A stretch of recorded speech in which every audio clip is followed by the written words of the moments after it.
இன்றைக்கி இந்த வீடியோவில் மிக மிக முக்கியமான எச்சரிக்கையான ஒரு ஆன்மீக ஜோதிட தாள்களை தான் இப்போ இந்த வீடியோவில் அதிரடியாக பார்க்க போகிறோம்.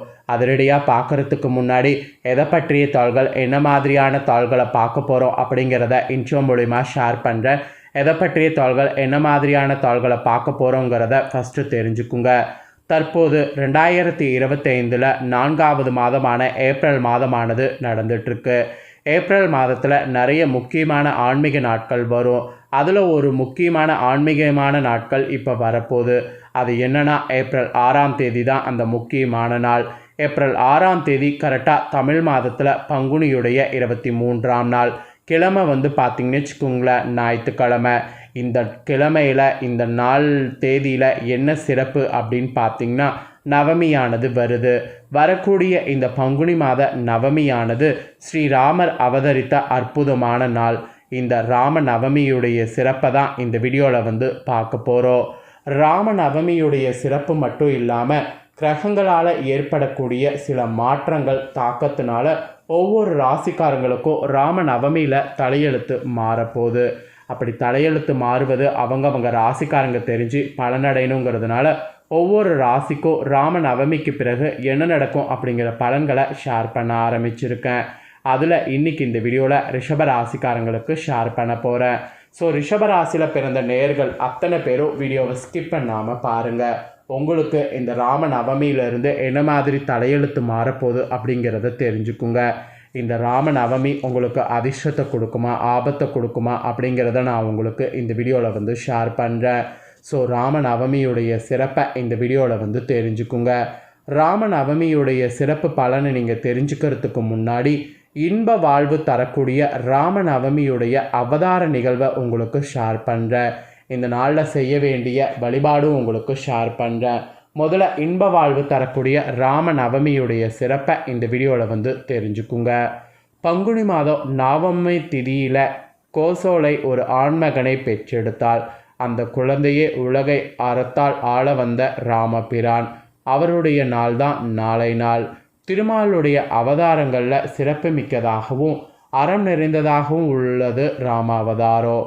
மனித நிதிமுறைகள் இப்படித்தான் வாழ வேண்டும் என்ற ஒழுக்க நியதிகள் மற்றும் ஆன்மீக லட்சியங்கள் குறித்து உறுதியான கொள்கையோடு விளங்க வேண்டும் என்பதை எடுத்துரைப்பதற்காக மண்ணில் அவதரித்தார் ஸ்ரீராமர். அவர் அவதரித்த நாள் தான் இந்த ராம நவமி என்று கொண்டாடப்படுது. ஆக்சுவலி அயோத்தியை ஆட்சி செய்து வந்தார் தசரதன்.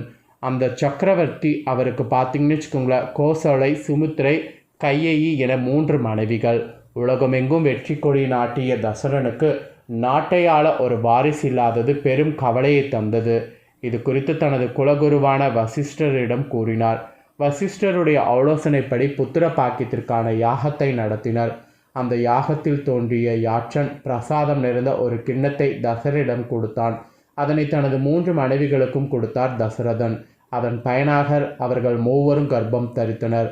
பங்குனி மாத நவம திதியில் கோசோலை ஒரு ஆண்மகனை பெற்றெடுத்தாள். அந்த குழந்தையே உலகை அறத்தால் ஆள வந்த ராமபிரான். கோசோலையை தொடர்ந்து கையிக்கு பாரதனும், சுமித்திரைக்கு லட்சுமணன், சத்ருனும் ஆகியோரும் பிறந்தனர்.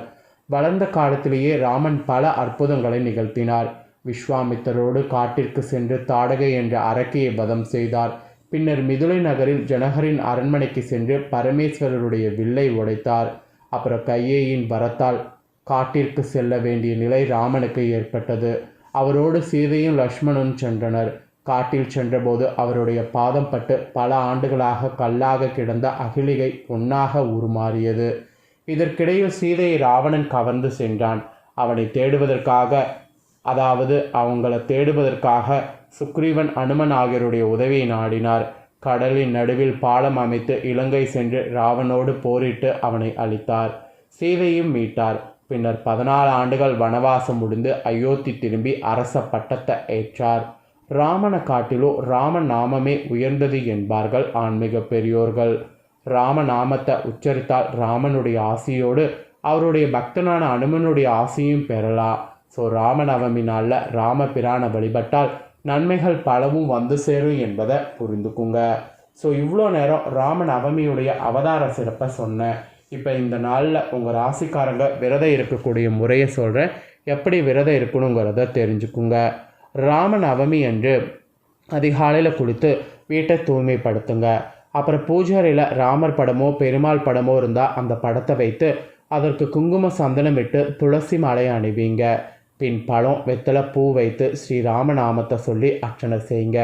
வழிபாட்டின் போது நெய்வேத்தியமாக சாதம், பஞ்சாமிர்தம், பானகம், பாயாசம், வடை இந்த மாதிரி வச்ச படைங்க. ராமநவமியில் நீங்கள் முழுவதும் உண்ணாமல் இருந்து விரதம் கடைபிடிக்கணும். ராமரை பற்றி நூல்களை படிக்கணும். அவரது துதியை பாராயணம் செய்யணும். இந்த மாதிரியே ராமநவமியில் உங்கள் ராசிக்காரங்க ஃபுல்லாக இருக்கிறது நன்மை அளிக்கும். இந்த தினம் ராமர் கோவில்களில் நடைபெறக்கூடிய பட்டாபிஷேகத்தை கண்டிங்கன்னா ரொம்ப நல்லது. அர்ச்சனையெல்லாம் முடித்த பின் நெய்வேத்தியமாக வைக்கப்பட்ட சக்கரை பொங்கலை குழந்தைகளுக்கு கொடுங்க. காலையில் உணவு எதுவும் சாப்பிடாமல் ராமநவமி விரதம் இருந்தீங்கன்னா ராமபிரானை வணங்கி வழிபாடு செய்து பின்னாடி மாலையில் நீங்கள் ராமருடைய பிரசாதத்தை சாப்பிட்டு விரதம் முடிச்சுக்குங்க. ஸோ இந்த நாளில் மெயினாக நீங்கள் ஸ்ரீராம ஜெயம் என்ற எழுத்தை 108 முறை இல்லைன்னா 1008 முறை எழுதணும். ஸ்ரீராம என்ற நாமத்தை 3 முறை அடுத்தடுத்தவாறு உச்சரித்தாவே கோடான கோடி புண்ணியனா 108 1008னா எவ்வளோ புண்ணியம். ஸோ பேராற்றல் வாய்ந்த மந்திரத்தால் உங்களுடைய ஆணவம் அழிந்து அன்பும் அறிவும் உண்டாகும். மனதில் அமைதியும் மகிழ்ச்சியும் விளையும். ஸோ அதனால் ரிஷபராசிக்காரங்க கண்டிப்பாக இந்த நாளில் நான் சொன்ன முறையில் விரதம் இருக்கிறது நல்லது. இவ்வளோ நேரம் ராமநவமி வரலாறு, அதுக்கப்புறம் விரதம் இருக்கக்கூடிய முறையை பார்த்தோம். இப்போ உங்கள் ராசிக்கு என்ன பலன் கிடைக்க போகுதுங்கிறத பார்க்க போகிறோம். உங்கள் ராசிக்கு கிடைக்கக்கூடிய பலன்கள் என்னங்கிறத இப்போ தெரிஞ்சு இதற்கேற்ப நடந்து பலன் பெறுங்க. இந்த ராமநவமியிலிருந்து மாணவ மாணவிகளாக இருக்கக்கூடிய ரிஷப ராசிக்காரங்களுக்கு கடினமாக உழைத்து படிக்கிறதன் மூலம் நல்ல மதிப்பெண்களை உங்கள் வாழ்க்கையில் பெற முடியும் என்று குறிப்பிடப்படுது. உங்களுள்ள சிலருக்கு வெளியூர் சென்று கல்வி பயிலக்கூடிய வாய்ப்பு கிடைக்கும். அப்படி கிடைச்ச வாய்ப்பை பயன்படுத்தி படிச்சிங்கன்னா நிச்சயமாக உங்களோட வாழ்க்கையில் சாதிக்க முடியும். மனக்குழப்பங்கள்லாம் இருந்ததுன்னா அதில் விடுபடுவது உங்களுக்கு முடியும். தீய நண்பர்களோடு நட்பை துண்டிக்கிறது உங்களுக்கு முடியும். உள்ளாரங்க விளையாட்டுகளில் ஈடுபடுங்க. தாராளமாக இந்த ராம நவமிக்கு பிறகு நீங்கள் ஈடுபடும்போது சாதனை உங்களால் புரிய முடியும்.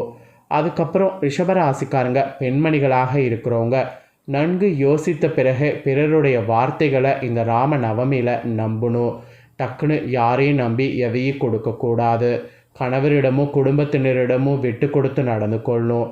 அவங்கக்கிட்ட என்ன விட்டு கொடுக்கறது அப்படின்னு இருந்தீங்கன்னா பிரச்சனை உங்களுக்கு தான்.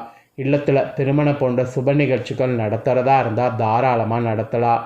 நீங்கள் நடத்தக்கூடிய சுப நிகழ்ச்சிகள் எந்த தடையும் இல்லாமல் நடைபெறும். அதுக்கப்புறம் நீங்கள் கலைத்துறையில் இருப்பவர்களாக இருந்தீங்கன்னா கடினமாக உழைத்தாதான் உங்களுடைய துறையில் வெற்றி வாகையை சூட முடியும். மற்றபடி உங்கள் வேலைகளை குறிப்பிட்ட காலத்திற்குள் முடித்து விடுவது நல்லது. டக்குன்னு முடித்திங்கன்னா அடுத்தடுத்த கட்டத்துக்கு போக முடியும். அப்புறம் உங்கள் திறமைகளை மக்கள் ஏற்றுக்கொள்வாங்க. அதனால் உங்களுக்கு இருக்கக்கூடிய திறமையை இந்த ராம நவமிக்கு பிறகு காட்டுங்க. அதே சமயம் உங்களுடைய வெளிவட்டார பழக்க வழக்கங்களில் மிகவும் கவனத்தோடு இருக்கணும். இல்லைனா உங்களுக்கு தான் பெருத்த நஷ்டம் ஏற்படும். சக கலைஞர்கள்லாம் அனுசரித்து நடந்து கொள்ளணும். இல்லைன்னு வச்சுக்கோங்களேன், அது உங்களுக்கு தான் பெரிய ஆபத்தில் போய் முடியும்.